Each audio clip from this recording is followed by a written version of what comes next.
Isikole esesimene sihle ngaphakathi nangaphandle senza umfundi aphumelele ezifundweni zakhe. Okay, ezikoleni kahle hle into esifuna ukubalekelela ngazo ukuthi izikole zikwazi ukuyimela nokuthi izikole zikwazi ukuyithuthukisa ngaphandle kokuthi zidinga uxhaso, ngaphandle kokuthi zilinde isponsor, kodwa sifuna ukuyinikeza ulwazi ukuthi yini ongayenza ukuze sikwazi ukuba namakhompyutha, ukuze sikwazi ukufaka i-swimming pool, ukuze kube khona ama-facility azolekelela ey'nganeni ukuthi iy'ngane ezifunda emakhaya noma ukuze kwazi ukufakwa ama-toilets, ngoba into esiye sayithola wayesenza i-research ukuthi into ebalulekile eyenza ukuthi ingane ingakwazi ukukhompyutha ukuthi isikole esinye isikhathi asinayo amakhompyutha.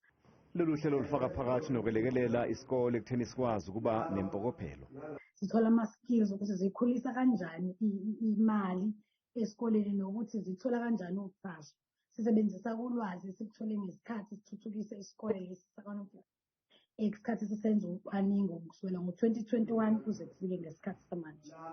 Iy'ngane zifundiswa nokuzimela.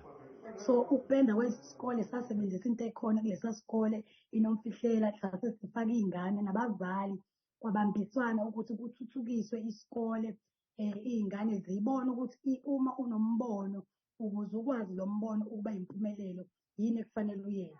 Lolu hlelo luzosabalala naso sonke isifundazwe nasezweni lonke maduze.